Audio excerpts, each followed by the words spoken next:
Narayaniam chapter number 92, ninth sloka, explanation. Ganga Gita Jagayatri api is given.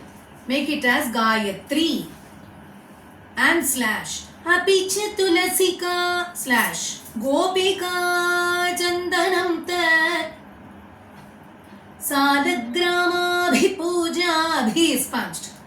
After puja slash Parapurusha tatha tatha tathakadashi tathekadashi is given. Make it as tatha, tha is punched, slash ekadashi and drag it. Nama varna. The two lines, let me chant. Ganga Gita cha Gayatri. The Ganga river, Gayatri. The holy mantra, Gita. The text, holy text, Bhagavad Gita, apicha, also and also Tulasika, Tulasi, the holy plant, Gopika Chandanam, the sandal paste to wear on the forehead, Tat Sanagrama Puja. Let me do the puja with Saligramam, Parapurusha Tatha. O Supreme Being, Ekadashi, that is Ekadashi fasting on 11th day of fortnights. Let me perform all that. Etani Ashtapya Yatrani Aikali Samaye. Etani Ashtapi Ashta Api Ayatana Ayatnani. Everything is given together as Etanishtapya Yatnanyayi. Etani Ashta Api Ayatnani. Etanashtapya Yatnani. Aikali Samage. Tvatprasada Pravridhya Idhya is punched. These 8 are also effortless in your devotion.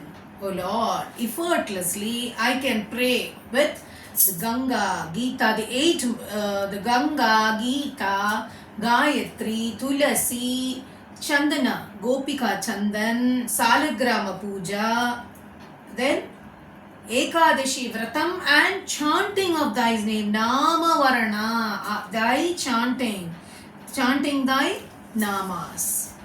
All these 8 are effortless prayers. I can do that, O Lord, in this Kali Yugam and get thy grace, Tvat Prasada Pravridhya. I can get thy grace in abundance very easily and effortlessly.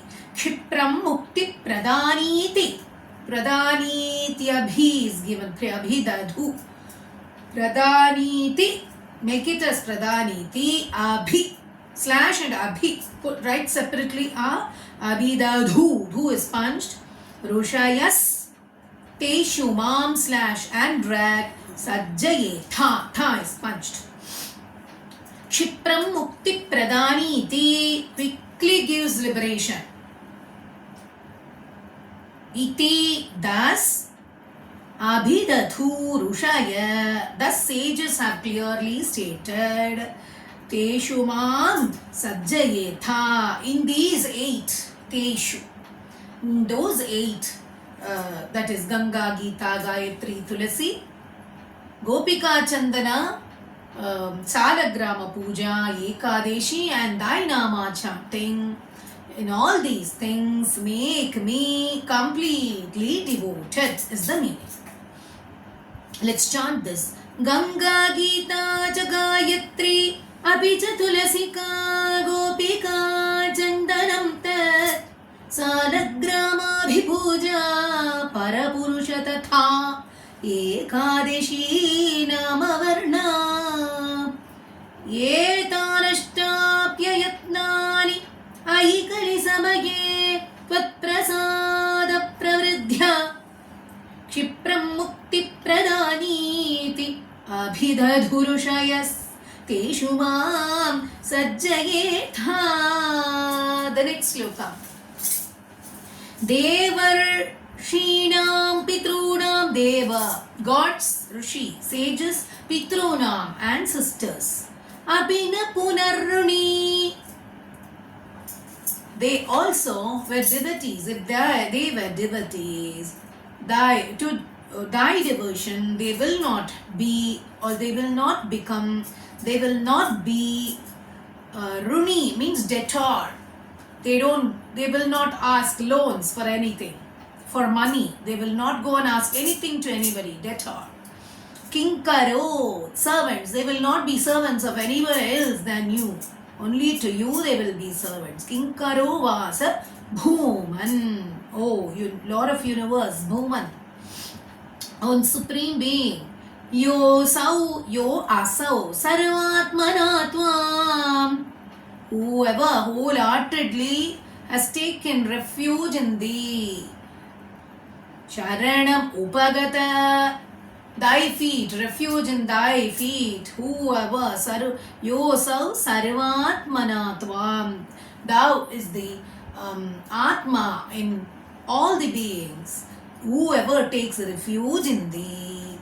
Sarvakrityani hitva. Abandoning all the activities, all their actions, who takes refuge in you. Tasyotpannam Vikarmapi. Make it as Vikarmapi. Vikarmapyakhilam is given. Vikarmapi / Akhilam. Write A separately. Akhilam. Ki is punched. Akhilamappanudayas is given. Akhilam. Appanudasi / Eva Chittasthitastvam.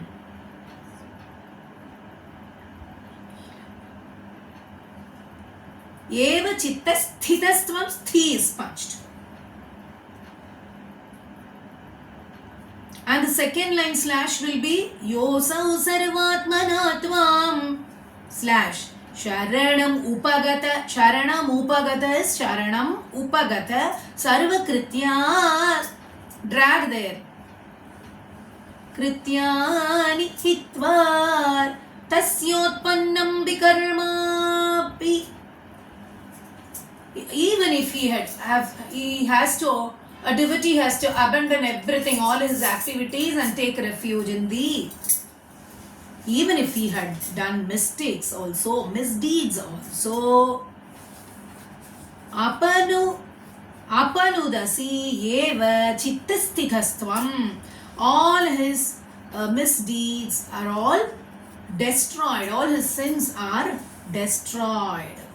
And by that, by thee residing in his heart, chittasthitastvam, thou resides there and destroys all his misdeeds. Even if he has done something like that. Tanme papo tapan. Tha is punched. Papa uttatapan. Papo uttatapan. Pavana purapate. Rundhi. Dhi is punched. Rundhi bhaktim. Bha is also punched. Praniya. What does it mean? Tanme papo uttatapan. My sufferings, which are the results of my sin, because of earlier what I have done, my sufferings which are born out of my sins, O Lord of Guruvayur Pavanapate, Lord of Guruvayur, Rundhi, remove those. And Bhakti Praniya, remove those sins, my sufferings which are born out of my sins, and generate bhakti in me. Let's chant this slokam. Devarashinam Pitrunam Apina Punarrani. Punarrani. You have to land there and go. It's not Punaruni. Punarruni. Punarrani. Kinkaro Vasa Bhuvan. So, Yosau Sarvatmanavam. Sharanamupagata Sarvakrityani hitva. Tasyotpannam अखिलम् अपनुदसि एव चित्तस्थितस्त्वं तस्योत्पन्नं विकर्मापि अखिलम् उपनुदसि एव चित्तस्थितस्त्वम्. Otherwise, akhilam apanudasyeva. You can continue like that. Tanme papottatapan pavanapurapate rundhi bhaktim praniya. Let's chant from the beginning. Taddim taddim tadim dim tarikita takadim dim tadim dim tatadim vedai sarvani karmani afalaparataya varnitaniti buddhva tani tvayarpitanyeni vahi samanucharan yani naishkarmyavisha तानि त्वय्यर्पितानि. Otherwise, तानि त्वय्यर्पितान्यै वाहि समनुचरन् यानि नैष्कर्म्यमीश मा भूद्वेर्दैर्निषिद्धे कुहचिदपि मन कर्मवाचां प्रवृत्ति दुर्वर्जं चेदद्वाप्तम् तदपि खलु भवति अर्पये चित्प्रकाशे.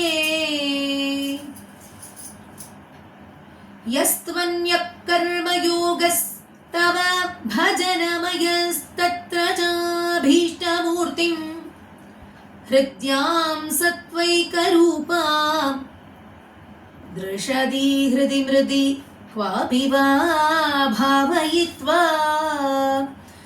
पुष्पैर्गन्धैर्निवेद्यै अपि च विरचितैर्शक्तितो भक्तिभूतै नित्यं वर्यां सपर्याम् इददधै विभो त्वत्प्रसादं भजेयम्. स्त्रीशूद्रास्त्वत्कथादि श्रवणविरहिता आसतां ते दयार्ह त्वत्पादासन्नयातां द्विजकुल जनुषो हन्तशोचामि अशान्तान्. वृत्त्यर्थं ते यजन्तो बहुकथितमपि त्वामनाकर्णयन्तो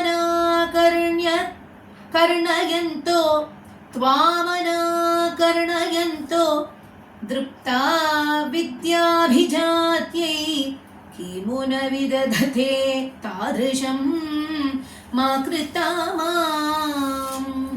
पापोऽयं कृष्णरामेति अभिलपति निजं गूहितुं दुश्चरित्रं निर्लज्जस्यास्य वाचा बहुतरकथनीयानि मे विघ्नितानि.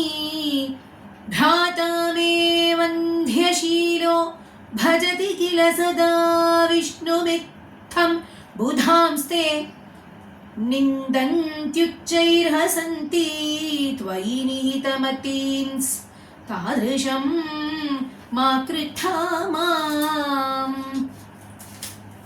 श्वेतच्छायं कृते त्वां मुनिवरवपुषं प्रीणयन्ते तपोभिः त्रेतायां सृक्सृवाद्यङ्कितमरुणतनुं यज्ञरूपं यजन्ते सेवन्ते तन्त्रमार्गैर्विलसदरिगदं द्वापरे श्यामलाङ्गं नीलं सङ्कीर्तनाद्यैर् इह कलिसमये मानुषास्त्वां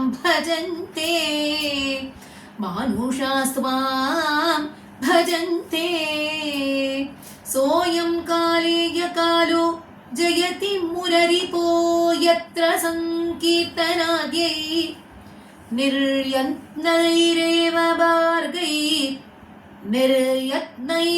मार्गैः अखिलदनचिरात् त्वत्प्रसादं भजन्ते जातास्त्रेता कृता द्वौ अपि हि किल कलौ सम्भवं कामयन्ते दैवात् तत्रैव जातान् विषयविषरसैर्मा विभो वञ्चयास्मान् भक्तास्तावत् कलौ स्युर्द्रविण भुवि ततो भूरिशस्तत्र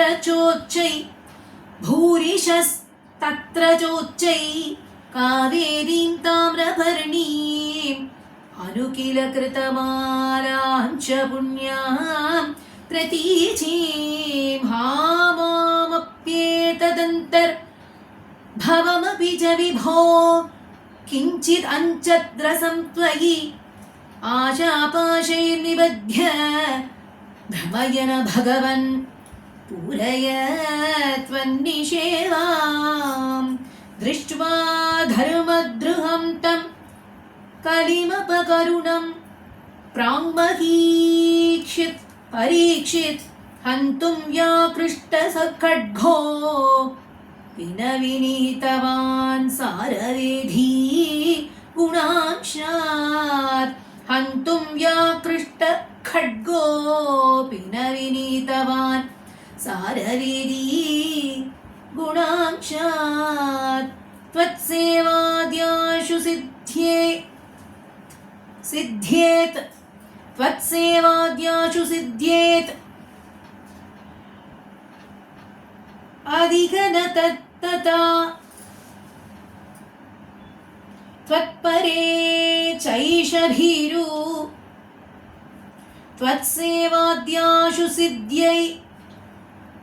सिद्ध्येत् आदिह न तथा त्वत्परे चैष भीरु यत्तु प्रागेव रोगादिभिरपहरते तत्र वा शिक्षयैनम् गंगा गीता च गायत्री अपि च तुलसिका गोपिका चन्दनं तत् सालग्रामाभिपूजा परपुरुष तथा एकादशी नामवर्णा एतानष्टाप्ययत्नानि ऐकलिसमये त्वत्प्रसादप्रवृद्ध्या क्षिप्रं मुक्तिप्रदानीति अभिदधुरुषयस्तेषु मां सज्जयेथा देवर्षीणां पितॄणाम् अपि न पुनर्ऋणी किङ्करो वासभूमन् योऽसौ सर्वात्मना त्वां शरणम् उपगत सर्वकृत्यानि हित्वा तस्योत्पन्नं विकर्मापि अखिलम् अपनुदस्येव चित्तस्थितस्त्वं तन्मे पापोत्थतापान् पवनपुरपते रुन्धे भक्तिं प्रणीया सर्वत्र गोविन्दनाम संकीर्तनं गोविन्दा गोविन्द।